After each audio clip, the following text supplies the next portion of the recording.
ഭീകരതയുമായി ബന്ധപ്പെട്ട് ഇന്ത്യയുടെ ശത്രുരാജ്യമായ പാകിസ്ഥാനെ സംബന്ധിച്ച് വളരെ ഞെട്ടലുളവാക്കുന്ന ചില വാർത്തകൾ ഈ കഴിഞ്ഞ ദിവസം പുറത്തു വരികയുണ്ടായി. ലോകം മുഴുവൻ ഒരു ഇസ്ലാമിക ഭരണത്തിൻ്റെ കീഴിൽ കൊണ്ടുവരിക എന്ന ലക്ഷ്യത്തോടെ ഇസ്ലാമിക തീവ്രവാദത്തിലൂടെ ആ ലക്ഷ്യം നടപ്പാക്കുക എന്ന വ്യക്തമായിട്ടുള്ള അജണ്ടയോടുകൂടി ലോകം മുഴുവനിലേക്കും ഭീകരതയെ വ്യാപാരം ചെയ്യുന്ന ഒരു രാജ്യമായി പാകിസ്ഥാൻ മാറിക്കൊണ്ടിരിക്കുന്നു എന്നതിൻ്റെ വ്യക്തമായിട്ടുള്ള തെളിവുകളാണ് പുറത്തു വരുന്നത്. അത് അവരുടെ ആ ഒരു അജണ്ട ഏഷ്യയിൽ മാത്രം ഒതുങ്ങി നിൽക്കുന്നില്ല. അങ്ങ് ആഫ്രിക്കയിലും യൂറോപ്പിലും പലപ്പോഴും ക്രൈസ്തവ ഭൂരിപക്ഷ ഒരു മേഖലയായ യൂറോപ്പിൽ നടമാടിക്കൊണ്ടിരിക്കുന്ന പല അരക്ഷിതാവസ്ഥയ്ക്ക് പിന്നിലും പാകിസ്ഥാൻ്റെ ഇസ്ലാമിക തീവ്രവാദത്തിൻ്റെ കൈയുണ്ട് എന്ന ചില ഞെട്ടിക്കുന്ന തെളിവുകളാണ് പുറത്തു വരുന്നത്. ആ തെളിവുകളെക്കുറിച്ചാണ്, ആ സംഭവങ്ങളെക്കുറിച്ചാണ് ഇന്ന് നിലപാട് എന്ന ഈ ഒരു പ്രോഗ്രാമിൽ ഞങ്ങൾ ചർച്ച ചെയ്യാൻ ആഗ്രഹിക്കുന്നത്. പാകിസ്ഥാൻ എന്ന ആ ഒരു രാജ്യം എത്രത്തോളം ലോക ജനതയ്ക്ക്, ലോക സമാധാനത്തിന് ഭീഷണിയാണ്. ഈ വിഷയമാണ് ഞങ്ങൾ ഇന്ന് ചർച്ച ചെയ്യാൻ ഉദ്ദേശിക്കുന്നത്. ഞാൻ ജോർജി, എന്നോടൊപ്പം ഉള്ളത് ജോജി റോബിൻ. ഇൻട്രോയിൽ പറഞ്ഞതുപോലെ ഇന്നത്തെ നമ്മുടെ വിഷയം എന്ന് പറയുന്നത് പാകിസ്ഥാനാണ്. നമ്മൾ എന്തുകൊണ്ട് ഈ ഒരു വിഷയം തിരഞ്ഞെടുക്കുന്നു, ഈ ഇന്നത്തെ എപ്പിസോഡിൽ നമ്മൾ എന്തുകൊണ്ട് ഈ വിഷയം തിരഞ്ഞെടുക്കുന്നു, അതിന് പല കാരണങ്ങളുണ്ട്. ഒന്ന്, ഈ ഓപ്പറേഷൻ സിന്ദൂറുമായി ബന്ധപ്പെട്ട് ഇന്ത്യ നടത്തിയ സൈനിക ഓപ്പറേഷൻ, അതിൽ പാകിസ്ഥാനെതിരെ ഇന്ത്യ എന്തുകൊണ്ട് ഒരു സൈനിക നടപടിക്ക് നിർബന്ധിതയായി. ഒപ്പം തന്നെ പഹൽഗാം ആക്രമണം, ഏപ്രിൽ 22 നടന്ന പഹൽഗാം ആക്രമണത്തിൽ ആ ഭീകരരെ പാകിസ്ഥാൻ എത്രത്തോളം സപ്പോർട്ട് ചെയ്തു, പാകിസ്ഥാൻ എത്രത്തോളം പിന്തുണ ആ ഭീകരർക്ക് കൊടുത്തു, അതിൽ പാകിസ്ഥാൻ്റെ കൈ എന്തായിരുന്നു, റോൾ എന്തായിരുന്നു എന്ന വളരെ മനോഹരമായിട്ട് ഇന്ത്യയുടെ പ്രതിനിധി സംഘങ്ങൾ വിവിധ രാജ്യങ്ങളിൽ ചെന്ന് അവതരിപ്പിക്കുന്നത്. ഏറ്റവും കൂടുതൽ എടുത്തു പറയേണ്ടത് ശശി തരൂരിൻ്റെ ഒരു റോളാണ്. വളരെ മനോഹരമായിട്ട് ആ പാകിസ്ഥാൻ്റെ പൊയ്മുഖം അന്താരാഷ്ട്ര വേദികളിൽ തുറന്നു കാട്ടാൻ ശശി തരൂരിന് സാധിക്കുന്നു എന്ന് നമുക്ക് പ്രത്യേകം പറയേണ്ടി വരും. കാരണം അദ്ദേഹം ഒരു പ്രതിപക്ഷ MP ആണ്. പക്ഷേ എങ്കിൽ പോലും ഈ ഒരു വിഷയത്തിൽ കേന്ദ്ര സർക്കാർ എടുത്ത ആ ഒരു നടപടികളോട് ചേർന്ന് പോകുന്ന രീതിയിൽ, അതിൻ്റെ പ്രാധാന്യം ഉയർത്തിക്കാട്ടുന്ന രീതിയിൽ വളരെ ശക്തമായിട്ടുള്ള പ്രസ്താവന അദ്ദേഹത്തിൻ്റെ ഭാഗത്തുനിന്നുണ്ടാകും. നമ്മൾ ഇന്ന് ഈ ഒരു വിഷയം എടുക്കാനുള്ള മറ്റൊരു പ്രധാനപ്പെട്ടൊരു കാര്യം കൂടിയുണ്ട്. ഈ പാകിസ്ഥാൻ എന്ന് പറയുന്ന ആ ഒരു രാജ്യം ലോകത്തിന് തന്നെ ഒരു തലവേദനയായി മാറിക്കൊണ്ടിരിക്കുകയാണ്. പലപ്പോഴും ലോക പൊളിറ്റിക്സ് അല്ലെങ്കിൽ ലോക മാധ്യമങ്ങൾ ഉയർത്തി കാണിക്കുന്ന ഒരു പിക്ചറുണ്ട്. അത് ഈ പാകിസ്ഥാൻ എന്ന് പറയുന്നത് ഇന്ത്യയുടെ മാത്രം ഒരു പ്രശ്നമാണ്, അല്ലെങ്കിൽ ഇന്ത്യക്ക് മാത്രമാണ് പ്രതിസന്ധി സൃഷ്ടിക്കുന്നത് എന്ന ഒരു നരേറ്റീവ് പലരും ക്രിയേറ്റ് ചെയ്തെടുക്കുന്നുണ്ട്. പക്ഷേ ഈ കഴിഞ്ഞ കാലങ്ങളിലെ പല ചെയ്തികളും, പാകിസ്ഥാൻ്റെ പല ചെയ്തികളും നമ്മളെടുത്ത് പരിശോധിച്ച് നോക്കുമ്പോൾ ഒരു ഭീകരതയുടെ ഒരു സൂപ്പർ മാർക്കറ്റായിട്ട്, ആ സൂപ്പർ മാർക്കറ്റിൽ നിന്നും ഭീകരത അല്ലെങ്കിൽ ഭീകരപ്രവർത്തനങ്ങൾ, ഭീകരരെ ലോകം മുഴുവൻ കയറ്റുമതി ചെയ്യുന്ന രീതിയിലേക്കുള്ള ഒരു പ്രവണത പാകിസ്ഥാൻ്റെ ഭാഗത്തുനിന്ന് ഉണ്ടാകുന്നുണ്ട്.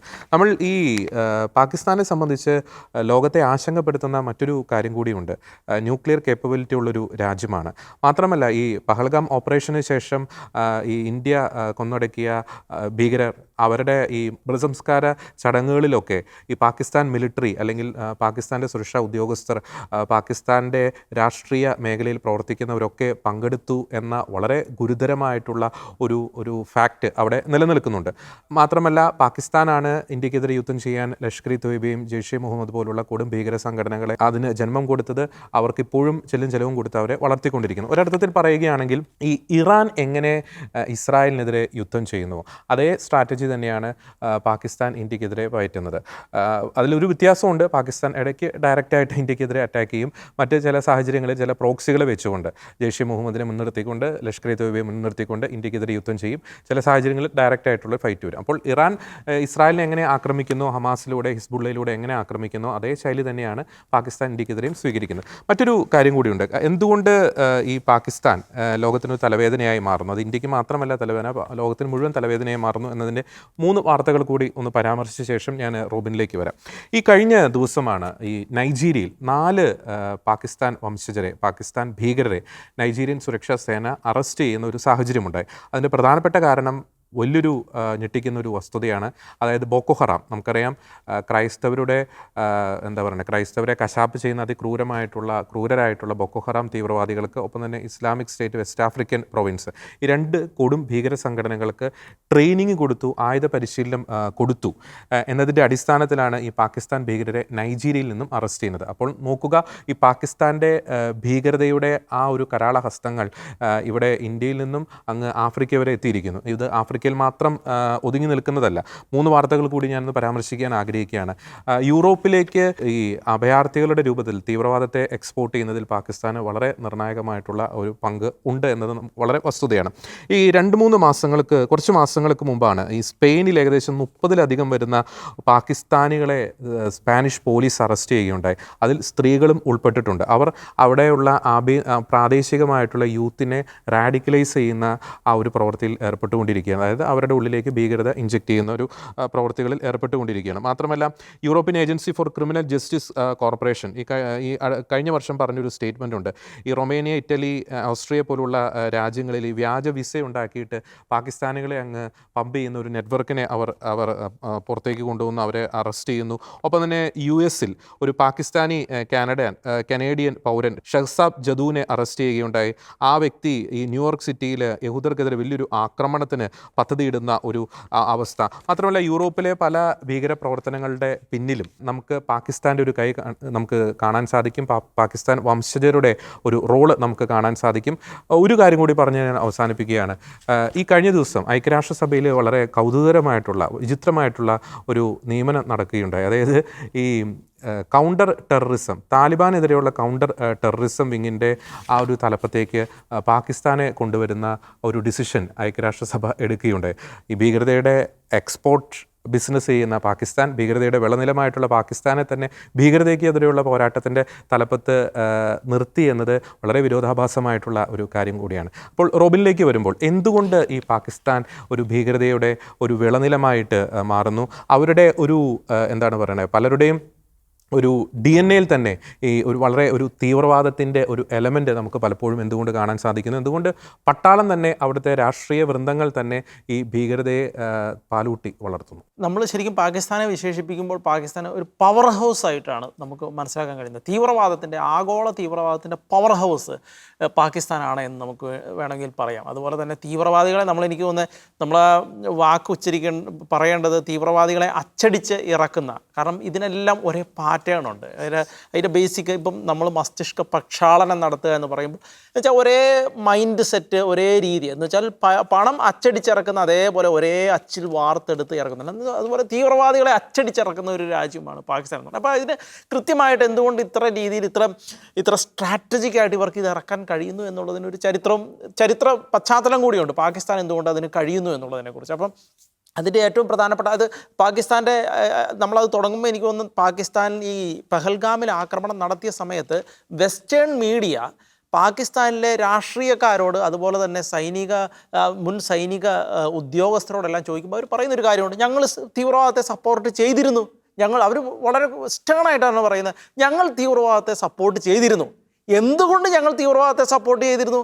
അത് നിങ്ങൾക്ക് വേണ്ടിയാണ് ഞങ്ങൾ തീവ്രവാദത്തെ സപ്പോർട്ട് ചെയ്തിരുന്നത്. അങ്ങനെ ഈ ഒരു ഭാഷയാണ് അവരെല്ലാവരും നടത്തിയത്. ഈ ഒരു ഭാഷയാണ് എന്ന് വെച്ചാൽ നമ്മൾ ഇന്ത്യയിലിരുന്ന് പറയുമ്പോൾ പാകിസ്ഥാൻ കൃത്യമായി സമ്മതിച്ചിട്ടുണ്ട്, ഞങ്ങൾ പണ്ട് മുതലേ തീവ്രവാദത്തെ സപ്പോർട്ട് ചെയ്തിരുന്നു. അപ്പോൾ അതിൻ്റെ ചരിത്രം എന്ന് പറയുന്നത് പണ്ട് സോവിയറ്റ് യൂണിയൻ 1979 മുതൽ 89 കാലഘട്ടം വരെ സോവിയറ്റ് യൂണിയൻ ഈ അഫ്ഗാനിസ്ഥാനിൽ ഒരു അധിനിവേശം നടത്തുന്ന സാഹചര്യമുണ്ടായിരുന്നു. അന്ന് അമേരിക്കൻ ചാരസംഘടനയായ CIA പാകിസ്ഥാൻ്റെ ISI ഉപയോഗിച്ച് ഈ 1979 സോവിയറ്റ് യൂണിയൻ ഈ കാലഘട്ടത്തിൽ ഇവിടേക്ക് അധിനിവേശം നടത്തുമെന്ന് അമേരിക്കയ്ക്ക് അറിയാമായിരുന്നു.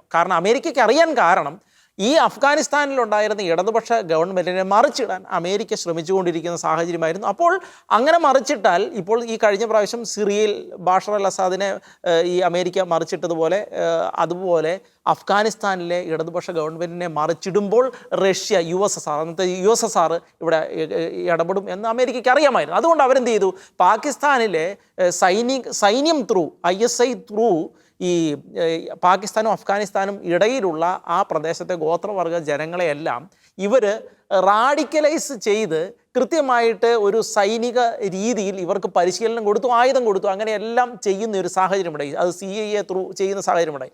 അപ്പോൾ 1979 USSR അധിനിവേശം നടത്തുമ്പോഴേക്കും ഇവിടെ കൃത്യമായിട്ട് ഒരു പ്ലാൻ ബേസ്ഡ് USSRനെ എതിർക്കാൻ ഇവിടെ ഒരു സംഘത്തെ ഉണ്ടാക്കി വെച്ചിരുന്നു. അത് പാകിസ്ഥാനിലെ ISI വഴി, സൈന്യം വഴിയാണ് ഇത് ചെയ്തു വെച്ചിരുന്നത് അമേരിക്ക.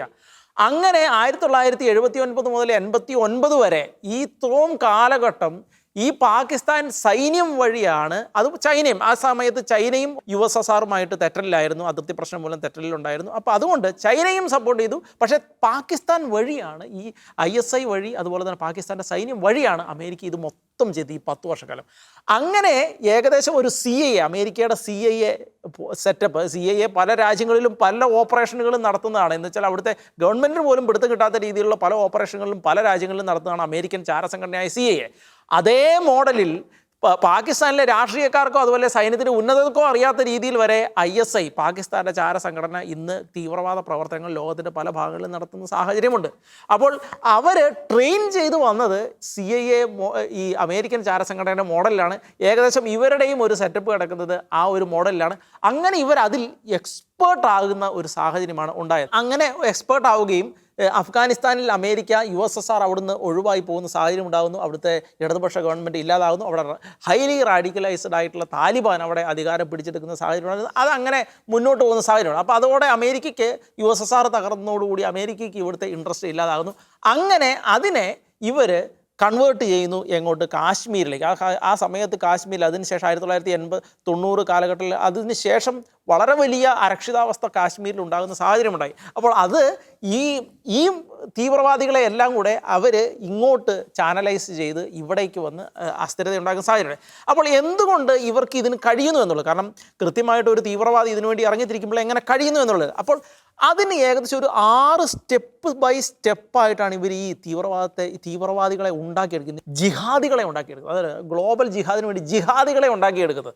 അപ്പോൾ അതിന് ഏറ്റവും ആദ്യം ചെയ്യുന്നത് മതം ഇഞ്ചക്റ്റ് ചെയ്യുക എന്നുള്ളത്. ഏറ്റവും ഫസ്റ്റ് സ്റ്റെപ്പ് മതം ഇഞ്ചക്റ്റ് ചെയ്യുക എന്നുള്ളതാണ്. അതിനുശേഷം ഇവർക്ക് ചെറുതായിട്ടുള്ള മിലിറ്ററി ട്രെയിനിങ് കൊടുക്കുന്നു. അതിനുശേഷം ഗൊറില്ല വാറിൽ ട്രെയിനിങ് കൊടുക്കുന്നു. അതിനുശേഷം ഇവർക്ക് എക്സ്പ്ലോസീവുകൾ ക്രിയേറ്റ് ചെയ്യാനുള്ള ട്രെയിനിങ് കൊടുക്കുന്നു. അതിനുശേഷം ഇവർക്ക് ഈ ഷോൾഡറിൽ വെച്ച് ആയുധങ്ങൾ, അത് ഇപ്പം മിസൈലുകളെല്ലാം തൊടുക്കാനുള്ള അതിൻ്റെ ട്രെയിനിങ് കൊടുക്കുന്നു. അതിനുശേഷം ടാങ്ക് അടക്കമുള്ള വലിയ ഹൈലി ഹെവി വെഹിക്കിൾ, അങ്ങനത്തെ അതിലുള്ള ട്രെയിനിങ് കൊടുക്കുന്നു. ഇങ്ങനെ പല സ്റ്റെപ്പ് ബൈ സ്റ്റെപ്പായിട്ട് ട്രെയിനിങ്. ഇതേ സമയം പാരലായിട്ട് മതപരമായ ട്രെയിനിങ് കൂടെ കൊടുത്തുകൊണ്ടിരിക്കുക എന്നുള്ളതാണ്. അതുകൊണ്ടാണ് ഈ തീവ്രവാദത്തെക്കുറിച്ച് പലപ്പോഴും പറയുമ്പോൾ കൃത്യമായിട്ട് ഈ മതത്തെയും കൂടി ആഡ് ചെയ്യുന്ന സാഹചര്യം. കാരണം അതുണ്ടെങ്കിലേ ഇത് വർക്ക് ചെയ്യുള്ളൂ. ആ സാധനം ഉണ്ടെങ്കിലേ ഈ സാധനം വർക്ക് ചെയ്യുള്ളൂ. അന്നുവെച്ചിട്ട് എന്ത് ചെയ്യും? ഇവരെ ഒന്ന് ചെറുതായിട്ട് ട്യൂൺ ചെയ്യും. ഇപ്പോൾ അഫ്ഗാനിസ്ഥാനിലേക്ക് പോകണമെന്നുണ്ടെങ്കിൽ അങ്ങോട്ട് ട്യൂൺ ചെയ്ത് വെക്കും. ഈ കാശ്മീരിലേക്ക് വരുന്നുണ്ടെങ്കിൽ ഇങ്ങോട്ട് ട്യൂൺ ചെയ്ത് വെക്കും. അതുകൊണ്ടാണ് അവിടെ USSRൻ്റെ പോയി കഴിഞ്ഞതിന് ശേഷം അവിടെയുള്ള തീവ്രവാദികളെ മുഴുവൻ ട്യൂൺ ചെയ്ത് കാശ്മീരിലേക്ക് പെട്ടെന്ന് ഡിപ്ലോയ് ചെയ്യുന്ന സാഹചര്യമുണ്ട്. അപ്പോൾ ഇങ്ങനെ തീവ്രവാദികളെ ഉൽപ്പാദിപ്പിക്കുന്നതിൽ ചരിത്രപരമായി, അതുപോലെ ഹൈലി CIA ട്രെയിനിങ് കിട്ടിയ രീതിയിൽ, ആ രീതിയിൽ എന്ന് വെച്ചാൽ വളരെ ഹൈലി ട്രെയിൻഡ് ആയിട്ടുള്ള തീവ്രവാദികളെ അച്ചടിച്ച് ഇറക്കാൻ പാകത്തിൽ അതുപോലെ പവർ ഹൗസാണ് പാകിസ്ഥാൻ എന്നുള്ളതാണ് ആത്യന്തികമായിട്ട് നമുക്ക് പറയാൻ കഴിയുന്നത്. അങ്ങനെ വരുമ്പോഴാണ് ഇവർ ആഫ്രിക്കയിലേക്ക്, കാരണം ഇവർക്കിത് ഈ ആഗോള ജിഹാദിൻ്റെ ഭാഗമാണ് ഈ തീവ്രവാദം, അതിൻ്റെ ഒരു ഭാഗമാണ് തീവ്രവാദം. ഇസ്ലാമിക തീവ്രവാദം ആഗോള ജിഹാദിൻ്റെ ഒരു ഭാഗമാണ്. അപ്പോൾ ആ ജിഹാദ് നടത്താൻ വേണ്ടിയിട്ട് ആഫ്രിക്കയിൽ ഇവർക്ക് എളുപ്പമാണ്. പാകിസ്ഥാനെ കൊണ്ട് തീവ്രവാദം നടത്തിക്കുകയാണ് ഏറ്റവും എളുപ്പം. കാരണം ഇതെല്ലാം സുന്നി തീവ്രവാദത്തിൻ്റെ ഭാഗമാണ്. അപ്പോൾ ഈ തീവ്രവാദം ഏറ്റവും എഫിഷ്യൻ്റായിട്ട് ചെയ്യാൻ കഴിയുന്നത്, എക്സ്പോർട്ട് ചെയ്യാൻ കഴിയുന്നത് പാകിസ്ഥാനാണ്. അപ്പോൾ അതുകൊണ്ട് നമുക്കറിയാം, ഈ നൈജീരിയയുടെ കാര്യം എടുക്കുമ്പോൾ ഈ ഫുലാനി അടക്കമുള്ള ആളുകൾ പണ്ട് മുതലേ ഒരു രീതിയിൽ പറഞ്ഞൊരു ബണ്ടിറ്റ് എന്ന് വെച്ചാൽ കൊള്ള ചെയ്യുന്ന, കന്നുകാലികളെല്ലാം കൊള്ള ചെയ്യുന്ന ഒരു ചരിത്രമായിരുന്നു അവർക്ക്. അവരെ എന്ത് ചെയ്തു? ഇവർ റാഡിക്കലൈസ് ചെയ്തു. ഈ മിലിറ്റൻറ്റിനെ നമ്മളിപ്പോൾ ഉണ്ടാക്കുന്ന കാര്യം പറഞ്ഞ പോലെ അവരെ റാഡിക്കലൈസ് ചെയ്ത് ആണ് ഈ കോലത്തിലേക്ക് എത്തിച്ചത്, ക്രിസ്ത്യാനികൾക്കെതിരെ തിരിയുന്ന ഭാഗത്തിൽ. കാരണം നമുക്ക് ആ ഏകദേശം നോർത്തേൺ ഭാഗങ്ങളിലുള്ള, നൈജീരിയയുടെ നോർത്തേൺ ഭാഗങ്ങളിലാണ് ഏറ്റവും കൂടുതൽ ഈ തീവ്രവാദ പ്രസ്ഥാനമെല്ലാം ഉള്ളത്. ഈ ബോക്കോ ഹറാമോ ഫുലാനിയെല്ലാം തീവ്രവാദികളെല്ലാം ഉള്ളത് നോർത്തേൺ ഭാഗങ്ങളിലാണ്. ഈ നോർത്തേൺ ഭാഗങ്ങളിൽ 30% താഴെ ആണ് അവിടുത്തെ എഡ്യൂക്കേഷൻ്റെ റേറ്റ് എന്ന് പറയുന്നത്. അവിടെ മുഴുവൻ ശരിയാ നിയമമാണ് അവിടെ മുഴുവൻ നടപ്പിലാക്കിയേക്കുന്നത്. എന്ന് വെച്ചാൽ അവിടേക്കാണ് പാകിസ്ഥാൻ്റെ ഈ പാകിസ്ഥാനാണ് തീവ്രവാദത്തെ ഉൽപ്പാദിപ്പിക്കാൻ ഏറ്റവും നല്ല ഹബ്ബ്. ആ പാകിസ്ഥാൻ അവിടെ പോയിട്ട് ട്രെയിനിങ് കൊടുക്കുന്ന സാഹചര്യം ഉണ്ടാകുന്നത്. അപ്പോൾ അതുപോലെ തന്നെ ലോകത്തിൻ്റെ പല ഭാഗങ്ങളിലേക്കും പാകിസ്ഥാനിൽ നിന്ന് പോകാൻ കാരണം അവരുടെ ഈ ഒരു ബേസ് ഉണ്ട്, അത്രയും ബേസ് വേറെ ഒരു രാജ്യത്തിനുമില്ല. പിന്നെ ഇറാനെയാണ് പറയാനുള്ളത്. ഇറാൻ ഇച്ചിരിയും കൂടെ മാന്യതയുള്ള ഒരു തീവ്രവാദത്തെ ഉൽപ്പാദിപ്പിക്കുന്നുണ്ടെങ്കിൽ ഇതിനോട് ഇച്ചിരിയും കൂടെ മാന്യത ഉണ്ടെന്ന് പറയാം. പക്ഷേ എങ്കിൽ പോലും പാറ്റേൺ സെയിം ആണ്. പക്ഷേ അതിൻ്റെ ഏറ്റവും വലിയ അടിസ്ഥാന പവർ ഹൗസ് എന്ന് പറയുന്നത് പാകിസ്ഥാനാണ്. അതുകൊണ്ടാണ് നമ്മൾ ഈ പഹൽഗാമിൽ തുണി പൊക്കി നോക്കി വെച്ചിട്ട് വെടിവെച്ചു എന്ന് പറയുമ്പോൾ നമ്മൾ അത് ഇത്രയും ഡെപ്ത് ഉണ്ട്, അതിന് ഇത്രയും ഡെപ്ത് ഉണ്ട്. കാരണം അവനെ ഫോർമേറ്റ് ചെയ്തേക്കുന്ന രീതി എന്ന് പറയുന്നത് അത്ര ഡെപ്തിൽ ചെയ്തേക്കുന്നത്. അപ്പോൾ അതുകൊണ്ട് അവൻ്റെ അത് ഒരു ഇന്നേറ്റ് ഇൻസ്റ്റിങ്ക്റ്റ് ആണ് തുണി നോക്കി വെടിവെക്കുക എന്ന് പറയുന്നത്. അല്ലാതെ വെറുതെ സംഭവിച്ച കാര്യമൊന്നുമല്ല എന്നുള്ളതാണ് നമുക്ക് അതിനുള്ളിൽ നിന്ന് മനസ്സിലാക്കാൻ കഴിയുന്നത്. റോബിൻ വളരെ വ്യക്തമായിട്ട് അതിൻ്റെ ഒരു ചരിത്രം പറയുകയുണ്ടായി. മറ്റൊരു ആംഗിളിലേക്ക് പോകുമ്പോൾ ജോജി, ഈ ഭീകരത അല്ലെങ്കിൽ ഇസ്ലാമിക ഭീകരർ അവരുടെ ഒരു കോമൺ ഒരു എനിമി എന്ന് പറയുന്നത് ക്രിസ്ത്യൻസാണ്, ക്രിസ്ത്യൻ മൂല്യങ്ങളാണ്, അല്ലെങ്കിൽ ക്രിസ്തീയമായിട്ടുള്ള കാര്യങ്ങളാണ്. ഇപ്പോൾ പാകിസ്ഥാൻ തന്നെ നമ്മളെടുത്ത് നോക്കുമ്പോൾ അനവധി ക്രൈസ്തവ പെൺകുട്ടികളുടെ കണ്ണീര് വീണ് കുതിർന്ന മണ്ണാണ്. നൈജീരിയ, ലോകത്തിലെ ഏറ്റവും കൂടുതൽ ക്രൈസ്തവ പീഡനം നടക്കുന്ന ഒരു രാജ്യമാണ് നൈജീരിയ. റോബിൻ പറഞ്ഞതുപോലെ ഫുലാനി തീവ്രവാദികൾ, ബോക്കോ ഹറാം, ഇസ്ലാമിക് സ്റ്റേറ്റ്, ഇവർക്ക് ട്രെയിനിങ് കൊടുക്കുന്നത് പാകിസ്ഥാനികളാണ്, പാകിസ്ഥാൻ ഭീകരരാണ് എന്ന ഞെട്ടിക്കുന്ന വസ്തുത ഇപ്പോൾ പുറത്തു വന്നിരിക്കുന്നു. ഒപ്പം യൂറോപ്പ് നമുക്കറിയാം ക്രൈസ്തവ ബേസുള്ള ഒരു ഭൂഖണ്ഡമായിരുന്നു. അവിടേക്ക് അഭയാർത്ഥികളുടെ രൂപത്തിൽ ഈ പറയുന്ന തീവ്രവാദികളുടെ ഒരു പമ്പിങ് നടന്നതിന് ശേഷം യൂറോപ്പിൻ്റെ മൊത്തം അവസ്ഥ ഒരു അരക്ഷിതാവസ്ഥയിലേക്ക് പോകുന്നു. അതിനെ സാധൂകരിക്കുന്ന ചില കാര്യങ്ങൾ കൂടി അതിൻ്റെ പിന്നിലുള്ള പാകിസ്ഥാൻ്റെ ഇൻവോൾവ്മെൻറ്റിനെ സംബന്ധിച്ച് ഞാൻ അല്പം മുമ്പ് പരാമർശിക്കുകയുണ്ടായി. അപ്പോൾ ഈ ഭീകരരുടെ അടിസ്ഥാനപരമായിട്ടുള്ള ഒരു വികാരം എന്തുകൊണ്ടൊരു ക്രൈസ്തവ വിരുദ്ധമായിട്ട് മാറുന്നു? എന്തുകൊണ്ട് ക്രിസ്ത്യാനികളെ ഈ ഇസ്ലാമിക ഭീകരർ ടാർഗറ്റ് ചെയ്യുന്നു? ഇവിടെ ജോർജി, നമ്മൾ മനസ്സിലാക്കേണ്ട ഒരു കാര്യം, ഇപ്പോൾ ഈ വ്യത്യസ്തങ്ങളായ ഭീകര സംഘങ്ങൾ തമ്മിലുള്ള ബന്ധങ്ങൾ, അതിപ്പോൾ ഏഷ്യയിലായിക്കോട്ടെ, ആഫ്രിക്കയിലായിക്കോട്ടെ, യൂറോപ്പിലായിക്കോട്ടെ, അമേരിക്കയിലായിക്കോട്ടെ, ഇപ്പോൾ കുറേയും കൂടെ വാർത്തകൾ വളരെ വ്യക്തമാകുകയാണ്, ചിത്രം വ്യക്തമാകുകയാണ്. ഇപ്പോൾ ഇവരെല്ലാം വ്യത്യസ്തങ്ങളായ സ്ഥലങ്ങളിലാണെങ്കിൽ ഇവർ തമ്മിലുള്ള ബന്ധങ്ങൾ കുറേയും കൂടെ വ്യക്തമാകുകയാണ്. ശരിക്കും അവർ തമ്മിൽ നല്ല അടിയുറച്ച ഡീപ്പായിട്ടുള്ള ബന്ധങ്ങളുണ്ട്, പല കാര്യങ്ങൾക്കും സഹായമുണ്ട്, ഇൻ്റലിജൻസ് ഉൾപ്പെടെ പല കാര്യങ്ങൾ പോലെ വിവരങ്ങളും അവരങ്ങോട്ടും ഇങ്ങോട്ടും കൈമാറുന്നുണ്ട്. ശരിക്കും അപ്പം മനസ്സിലാക്കുന്നത് വെച്ചാൽ ഇവരുടെ ഇതിനൊരു ബേസിക്കുള്ള കാരണം ഇവിടെ റോബിൻ പറഞ്ഞ പോലെ ഒരു തീവ്ര ആശയം ഇവരുടെ മസ്തിഷ്കത്തിൽ, ഇവരുടെ ബുദ്ധിയിൽ, ഇവരുടെ വികാരങ്ങളിൽ, ഇവരുടെ ജീവിതത്തിൽ ആകമാനം അടിച്ചേൽപ്പിക്കുവാൻ ഇതിൻ്റെ പുറകിൽ പ്രവർത്തിക്കാൻ സാധിക്കുന്നു. അപ്പോൾ അവരുടെ ഒരു പോളിസി പ്രകാരം കൊന്നാലും മരിച്ചാലും അവർക്ക് പുണ്യമാണ്. അപ്പോൾ ആ രീതിയിലുള്ള ഒരു ചിന്താധാരയിലേക്ക് ഒരു മനുഷ്യനെ എത്തിക്കാൻ സാധിച്ചാൽ അവൻ എന്തും ചെയ്യും. അപ്പോൾ അത്തരത്തിലുള്ള ഒരു തീവ്രമായിട്ടുള്ള, അല്ലെങ്കിൽ തങ്ങളുടെ ജീവിതത്തിൻ്റെ ഏറ്റവും വലിയ അസ്തിത്വപരമായിട്ടുള്ള ആ ഒരു പ്രവർത്തനങ്ങളെ തന്നെ ബാധിക്കുന്ന രീതിയിൽ ആശയങ്ങൾ കൊടുത്തു കഴിഞ്ഞാൽ മനുഷ്യന് മാറുന്നു. അതാണ് സംഭവിക്കുന്നത്. ശരിക്കും ഇപ്പോൾ നമ്മൾ അതിനെക്കുറിച്ച് അതിൻ്റെ ഒരു ഡീപ്പായിട്ടുള്ള നോക്കുമ്പോൾ ഇപ്പം ഈ ആഫ്രിക്കൻ രാജ്യങ്ങളിൽ ശരിക്കും ഞാൻ പറയുകയാണെങ്കിൽ ഈ നൈജീരിയയിൽ ആദ്യ കാലങ്ങളിൽ നമ്മൾ ഈ തീവ്രവാദത്തെക്കുറിച്ച് കാണുമ്പോൾ അത് ചില എത്നിക് ക്ലാഷുകളായിരുന്നു ശരിക്കും. പക്ഷേ ആ എത്നിക് ക്ലാഷുകൾ വളർന്ന് വന്നു പറഞ്ഞ് ഇപ്പം പറഞ്ഞപ്പോൾ ഒരു 8-10 വർഷങ്ങളായിട്ട് ആ ക്ലാഷുകൾ നേരെ അത് ക്രിസ്ത്യാനികൾക്കെതിരെയായി മാറി. കൊല ചെയ്യുകയാണ്, മാടുകളെ പോലെ കൊല്ലുകയാണ്. അപ്പോൾ അവരവിടെ ഫോക്കസ് ചെയ്യുന്നത് ക്രിസ്ത്യാനികളെ മാത്രമാണ്. ശരിക്കും മനസ്സിലാക്കണം. ഇനി ഞാൻ മറ്റൊരു രീതി പറയുകയാണെങ്കിൽ അതിനുള്ള മറ്റൊരു കാരണം എന്താണെന്ന് വെച്ചാൽ ശരിക്കും ഇവരുടെ ശത്രുക്കൾ എങ്ങനെ ക്രിസ്ത്യാനിറ്റിയായി മാറുന്നു, അത് ഇവർക്ക് പകർന്നു കിട്ടുന്ന ഒരു ആശയത്തിൻ്റെ, അല്ലെങ്കിൽ ക്രിസ്ത്യാനികൾ കൊല്ലപ്പെടേണ്ടവരാണ്, അവരാണ് ശത്രുക്കൾ. അതിൻ്റെ പുറകിലുള്ള ആ ഒരു സ്പിരിച്വൽ ആംഗിൾ മറ്റൊന്നാണ്. ശരിക്ക് ഇത് ഒരു രീതി പറയുകയാണെങ്കിൽ ദൈവവും പിശാചും തമ്മിലുള്ള ഒരു യുദ്ധം തന്നെ നമ്മൾ പറയേണ്ടി വരും ശരിക്ക്. കാരണം വെച്ചാൽ ദൈവമക്കളെ നശിപ്പിക്കുക എന്നുള്ളത് പിശാചിൻ്റെ ആരംഭം മുതലുള്ള വലിയൊരു പ്രവൃത്തിയാണ്. അപ്പം ഇവരറിഞ്ഞോ അറിയാതെയോ ഈ രീതിയിൽ ഒരു ക്രിസ്ത്യാനിറ്റിയെ ഇല്ലായ്മ ചെയ്യാൻ വേണ്ടി ഇവർ ശ്രമിക്കുമ്പോൾ ഇവർ ശരിക്ക് പിശാചിൻ്റെ പക്ഷം കൂടുകയാണ് ചെയ്യുന്നത്. ദൈവമക്കളെ ഇല്ലായ്മ ചെയ്യുക, ദൈവത്തിന് ഏറ്റവും പ്രിയങ്കരമായിട്ടുള്ളവരെ അവരെ നശിപ്പിക്കുന്നുള്ള ദൈവത്തെ വേദനിപ്പിക്കുക എന്നോ, അല്ലെങ്കിൽ ദൈവരാജ്യത്തിൻ്റെ ആ ഒരു പ്രവർത്തനങ്ങളെ ഇല്ലാതെ ചെയ്യുക എന്നുള്ള ആ ഒരു ചിന്താഗതിയാണ് ഇത് സംഭവിച്ചിരിക്കുക. ഇനി അവിടെ അങ്ങനെ നിൽക്കട്ടെ, ഈ ആഫ്രിക്കയിലെ പ്രവർത്തനങ്ങൾ അതിപ്പം നമ്മൾ ഈ ബൊക്കോ ഹറാമോ അല്ലെങ്കിൽ പുലാനിയോ അവിടെയുള്ള ഈ IS വെസ്റ്റേൺ പ്രൊവിൻസിൻ്റെ ആ ഒരു പ്രവർത്തനങ്ങളോ എന്തുമായിക്കൊള്ളട്ടെ, അവിടെയെല്ലാം പ്രവർത്തനങ്ങൾ ആ രീതിയിൽ ശക്തിപ്പെട്ട് മുന്നോട്ട് പോവുകയാണ്. ഇനി മറ്റൊരു ആംഗിളിലേക്ക് ഞാൻ വരുവാണെങ്കിൽ നോക്കി, ഇപ്പോൾ നമ്മൾ കാണുന്നുണ്ട് യൂറോപ്പിലേക്കുള്ള കുടിയേറ്റങ്ങൾ, അതുപോലെ യൂറോപ്പിലുള്ള ഒരു പ്രത്യേക മതവിഭാഗക്കാരുടെ ഒരു വല്ലാത്തുള്ള അവരുടെ ഒരു എന്നാ പറയുക അധിനിവേശം, ഒരു രീതിയിൽ അതൊരു ആ രീതിയിലുള്ള ഒരു എന്നാ പറയുക ഇൻവേഷനാണ് ശരിക്കും. അപ്പോൾ അത് കാണുന്നത്. അപ്പോൾ അതിൻ്റെ പുറകിൽ നമ്മൾ കാണുന്ന പോലെ അവിടെ ഒരു സാധാരണ പൊളിറ്റിക്കൽ അജണ്ടയോ സോഷ്യൽ അജണ്ടയോ അതൊന്നും മാത്രമല്ല, മറിച്ച് അതിൻ്റെ പുറകിൽ ശരിക്കും അവരുടെ യൂറോപ്പിൻ്റെ എന്താ പറയുക എല്ലാമായ അവരുടെ അന്തസത്തയായ, അവരുടെ ഐഡൻറ്റിറ്റിയായ ക്രിസ്ത്യാനിറ്റി ഇല്ലായ്മയുള്ള ശ്രമമാണ് ശരിക്കും. അപ്പോൾ അവർ ഇത്തരത്തിലുള്ള സംഘടനകൾ, അവിടെ തീവ്ര സ്വഭാവമുള്ള സംഘടനകൾ, വ്യക്തികളെ പ്രവർത്തനം ആരംഭിക്കുമ്പോൾ അവരുടെ കൾച്ചറെ തന്നെ മാറ്റിക്കളയാണ്. അവരുടെ കൾച്ചർ എന്ന് പറയുമ്പോൾ ക്രിസ്ത്യൻ കൾച്ചറാണ് ശരിക്കും. അപ്പോൾ അവിടെ നോക്കി ശരിക്കും മെല്ലെ മെല്ലെ ക്രിസ്ത്യാനിറ്റി ദുർബലപ്പെടുത്താനുള്ള സകല രീതിയിലുള്ള അത് വളരെ വളരെ വിദഗ്ധമായിട്ടാണ് ചെയ്യുന്നത്, കൊച്ചു കുട്ടികളെ അടക്കം. അപ്പം ഞാൻ ഈ പാകിസ്ഥാനെക്കുറിച്ച് പറയുമ്പോൾ നമുക്കറിയാം യു കെയിലൊക്കെ അവിടുത്തെ കൊച്ചു കുട്ടികളെ ഇനി അടുത്ത തലമുറ വേണ്ട, ആ കുട്ടികളെ ചെറുപ്പത്തിൽ തന്നെ ദുരുപയോഗം ചെയ്ത് അവരെ കൊന്നുകളയാനുള്ളൊരു മനോഭാവം, അവരെ റാഡിക്കലൈസ് ചെയ്യുന്നു. ഇനി അവിടെയുള്ളവരെ തന്നെ മനസ്സിലാക്കണം, അവിടെയുള്ളവരെ തന്നെ ശരിക്കും അവരെ പറഞ്ഞ് വശീകരിച്ച് അവരുടെ മസ്തിഷ്ക പ്രക്ഷാളനം നടത്തി അവരെ തികച്ചും തങ്ങളുടെ ഈ ഒരു തീവ്രമായ ആശയത്തിലേക്ക് കൊണ്ടുപോകാൻ വേണ്ടി അവർ എല്ലാ രീതിയിലും പ്രവർത്തിക്കുന്നുണ്ട് ശരിക്കും. അതിനവർക്ക് സപ്പോർട്ട്. ഇനി ഞാൻ പറയുകയാണെങ്കിൽ പാകിസ്ഥാനെക്കുറിച്ച് പറയുകയാണെങ്കിൽ പാകിസ്ഥാനിൽ നിന്ന് ഈ തീവ്ര സ്വഭാവമുള്ള ആളുകൾ ഉൽപ്പാദിപ്പിക്കപ്പെടുന്നത് ശരിയാണ്, കറക്റ്റ്, അവർ പോകുന്നു. എന്നാൽ ഫണ്ട് ചെയ്യുന്ന വേറുള്ളവരാണ്. അപ്പം മറ്റു പലയിടങ്ങളിൽ നിന്ന് ഫണ്ട് വരുന്നു, അതിപ്പം മറ്റുള്ള രാജ്യങ്ങളിൽ നിന്ന് അവർ ശരിക്കുക. അപ്പോൾ അവിടുന്ന് ഫണ്ട് വരുന്നു, ഇവിടുന്ന് തീവ്ര സ്വഭാവമുള്ള ആളുകൾ പോകുന്നു. ഇങ്ങനെയെല്ലാം വളരെ വളരെ ഒരു സംഘടിതമായ രീതിയിൽ ഇവർ പ്രവർത്തിക്കുകയാണ്. അപ്പോൾ യൂറോപ്യൻ രാജ്യങ്ങൾ ഇപ്പോൾ നമ്മൾ നോക്കിയോ, ജർമ്മനി ആയിക്കോട്ടെ, ഇറ്റലി ആയിക്കോട്ടെ, സ്പെയിൻ ആയിക്കോട്ടെ, ഈവൻ നമ്മൾ ബ്രിട്ടൻ്റെ അവസ്ഥ ശരിക്കും കൈവിട്ട് പോകുന്ന അവസ്ഥ ശരിക്കും. അതിനൊക്കെ കാരണം ശരിക്കും അവിടുത്തെ ഇപ്പം ക്രിസ്ത്യ വിശ്വാസം ഇല്ലായ്മ ഉറപ്പായിട്ടുണ്ട്, അവിടുത്തെ ജനങ്ങളുടെ പ്രശ്നമുണ്ട്. ഒപ്പം തന്നെ ആ സാഹചര്യങ്ങൾ മനസ്സിലാക്കി അത് മാക്സിമം മുതലെടുത്തുകൊണ്ട് ശരിക്കും ക്രിസ്ത്യാനികൾ അവരുടെ വിശ്വാസം ഇവിടെ ഒരു രീതിയിലും പ്രാക്ടീസ് ചെയ്യാൻ പാടില്ല, അല്ലെങ്കിൽ അതൊരു പാപമാണ്, അല്ലെങ്കിൽ അത് തികച്ച് ഇവിടെ ഒരു ക്രിസ്ത്യൻ രാജ്യമായ ബ്രിട്ടനിൽ ക്രിസ്ത്യാനിറ്റി പ്രാക്ടീസ് ചെയ്യുന്ന അല്ലെങ്കിൽ ക്രിസ്ത്യൻ പ്രാർത്ഥന ചെല്ലുന്നത് ഒരു നിഷേധിക്കപ്പെട്ട കാര്യം, ആ രീതിയിൽ വരുത്തി തീർക്കാൻ ഇവർക്ക് സാധിച്ചതാണ്.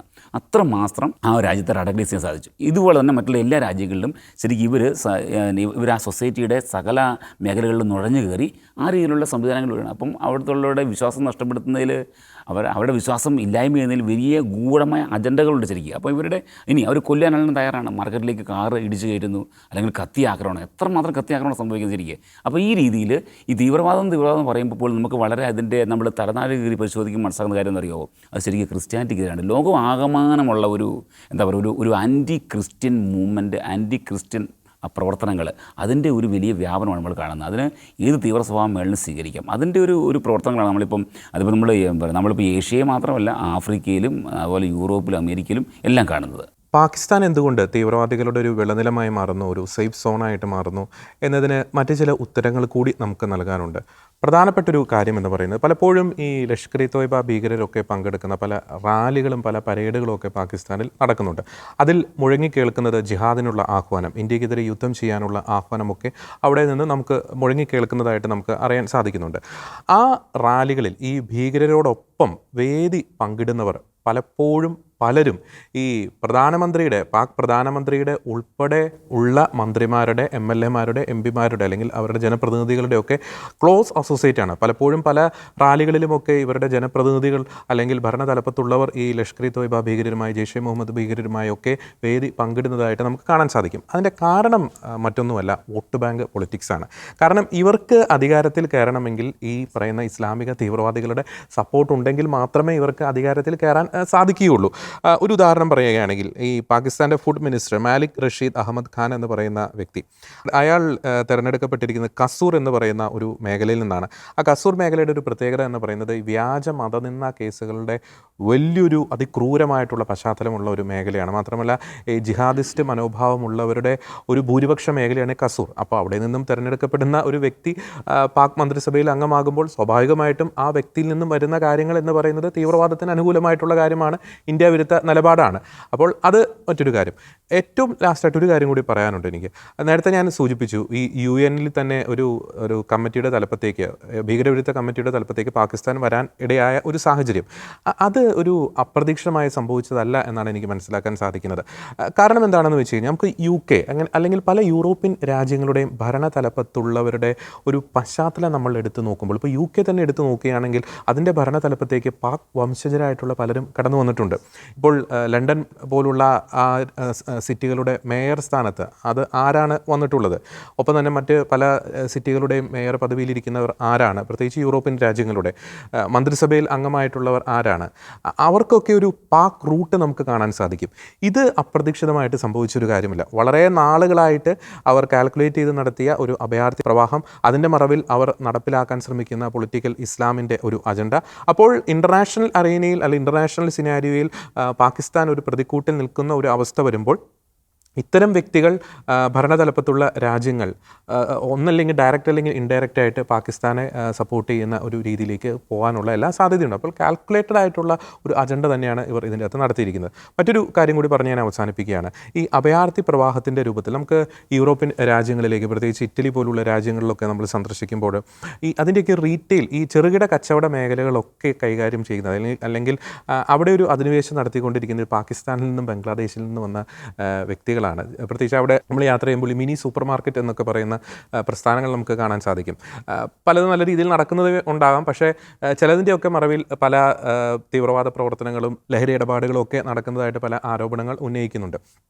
അപ്പോൾ ഒരു രാജ്യത്തേക്ക് കടന്നു ചെന്ന് ആ രാജ്യത്തിൻ്റെ അടിസ്ഥാനം തന്നെ ഇല്ലാതാക്കുക, തലമുറയെ തന്നെ നശിപ്പിക്കുക എന്ന ഒരു അജണ്ട ഈ ഇസ്ലാമിക തീവ്രവാദികൾ നടപ്പാക്കിക്കൊണ്ടിരിക്കുന്നുണ്ട് എന്നത് വളരെ വ്യക്തമാണ്. ലോകത്ത് എവിടെയും നടക്കുന്ന ഭീകരപ്രവർത്തനത്തിൻ്റെ അതിൻ്റെ റൂട്ട് കോസിലേക്ക് ചെന്നെത്തുമ്പോൾ ഒന്നല്ലെങ്കിൽ മറ്റൊരു രീതിയിൽ അതിൻ്റെ പിന്നിൽ ഒരു പാകിസ്ഥാനിയുടെ അല്ലെങ്കിൽ പാകിസ്ഥാൻ സ്പോൺസേഡ് ആയിട്ടുള്ള ഭീകരൻ്റെ പങ്കുണ്ട് എന്നത് വളരെ വ്യക്തമാണ്. അതിനാൽ തന്നെ പാകിസ്ഥാൻ എന്ന് പറയുന്ന ആ ഭീകര രാജ്യം അത് ഇന്ത്യക്ക് മാത്രമല്ല തലവേദന സൃഷ്ടിക്കുന്നത്, അത് ഇന്ത്യയുടെ മാത്രം പ്രശ്നമല്ല, ലോകത്തിൻ്റെ തന്നെ ഒരു തലവേദന തന്നെയാണ് എന്നത് വളരെ വ്യക്തമാണ്. അതുകൊണ്ട് പാകിസ്ഥാൻ എന്ന് പറയുന്ന ആ ഭീകര രാഷ്ട്രത്തെ, പ്രത്യേകിച്ച് ആണവ കേപ്പബിലിറ്റിയുള്ള ആ ഒരു രാജ്യത്തെ നിലയ്ക്ക് നിർത്തുവാൻ ലോക രാഷ്ട്രങ്ങൾ തയ്യാറാകണം. പലപ്പോഴും അന്താരാഷ്ട്ര സമൂഹത്തിൽ നടക്കുന്ന അല്ലെങ്കിൽ അന്താരാഷ്ട്ര വേദികളിൽ നടക്കുന്ന പല ചർച്ചകളിൽ വളരെ തന്ത്രപരമായി പാകിസ്ഥാൻ ഭീകരതയുമായി ബന്ധപ്പെട്ടുള്ള കാര്യങ്ങളിൽ തങ്ങളുടെ റോള് ഡിനൈ ചെയ്യുന്ന പല അവസരങ്ങളും കണ്ടിട്ടുണ്ട്.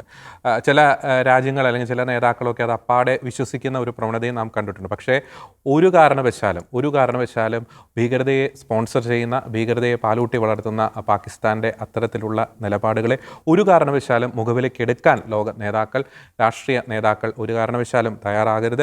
ഭീകരതയ്ക്കെതിരെ, പ്രത്യേകിച്ച് പാകിസ്ഥാനെതിരെ ഇന്ത്യ നടത്തുന്ന പോരാട്ടങ്ങൾക്ക് എല്ലാ പിന്തുണയും ലോകരാഷ്ട്രങ്ങൾ നൽകേണ്ടിയിരിക്കുന്നു, തങ്ങളുടെ സ്വാർത്ഥ താല്പര്യങ്ങളൊക്കെ മാറ്റിവെച്ചുകൊണ്ട്. അതിനാൽ തന്നെ ഭീകരതയിൽ നിന്നും എന്ന് പാകിസ്ഥാൻ മുക്തമാകുന്നുവോ അന്നായിരിക്കും പാകിസ്ഥാനിലെ അവിടുത്തെ സാധാരണ ജനങ്ങൾക്കൊരു നീതി ലഭ്യമാകുക. അതിനാൽ തന്നെ ഭീകരതയെ പാകിസ്ഥാനിൽ നിന്നും തുടച്ച് നീക്കുവാൻ ലോകരാഷ്ട്രങ്ങൾ ശക്തമായിട്ടുള്ള ഒരു നടപടി സ്വീകരിക്കുക എന്ന വ്യക്തമായിട്ടുള്ള നിലപാട് അറിയിച്ചുകൊണ്ട് മറ്റൊരു വിഷയത്തിലെ നിലപാടുമായി ഞങ്ങൾ വീണ്ടും വരുന്നതായിരിക്കും. എല്ലാ പ്രിയപ്പെട്ട പ്രേക്ഷകർക്കും നന്ദി.